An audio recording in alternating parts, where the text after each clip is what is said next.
This presentation gives you a closer look on the Maritime Labour Convention 2006, which is the 22nd ISM procedure of Venus Maritime Services. In the general overview, you can see the 5 main points of the MLC. The first one are the minimum requirements for seafarers to work on a ship. Secondly, the conditions of employment. The third point is accommodation, recreational facilities, food and catering. The fourth one is health protection, medical care, welfare and social security protection.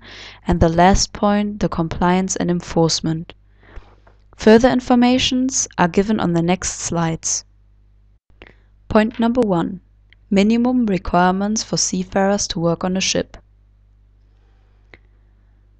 No seaman will be employed under the age of 18 years.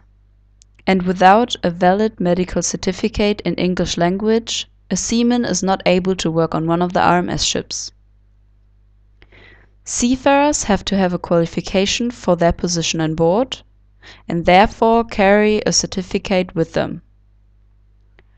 The crew must be employed according to the MLC code, and no one should have to pay a placement fee. Point number 2. Conditions of employment.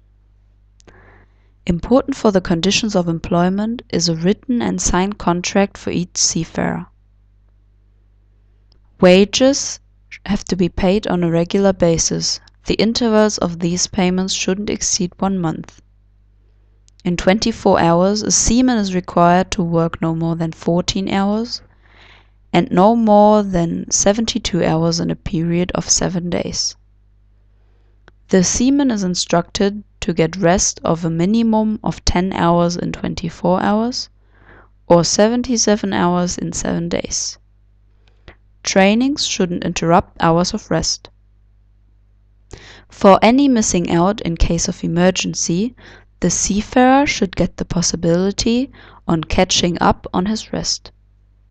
Point number 3. Accommodation, recreational facilities and food and catering. The accommodation and the recreational facilities on board of your vessels should meet the actual MLC standards.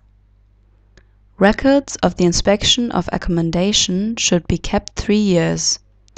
These inspections should be done on a monthly basis. No crew member should pay for food or drinking water which should be supplied in enough quantity and high quality. The person who is proceeding the food shall be trained and instructed well in the area of food and personal hygiene. Any equipment needed for preparation of the meals should be provided on board. The kitchen should be inspected on a weekly basis and those records kept for 2 years. Point number 4. Health protection, medical care, welfare and social security protection. A seafarer should be able to visit a doctor whenever and wherever possible on no cost for him. The master is responsible for the medical report. For ship owner's liability, please check your valid crew employment agreement. On board of your vessels, you should find information and tools about RMS Safety Management Manual, including procedures, emergency plans and operation forms. A seafarer should be able to access shore-based facilities in compliance with his on-board duties. Point number 5. Compliance and enforcement. Venus Maritime Services provides you the ISM procedure number 23 for on-board complaint procedures.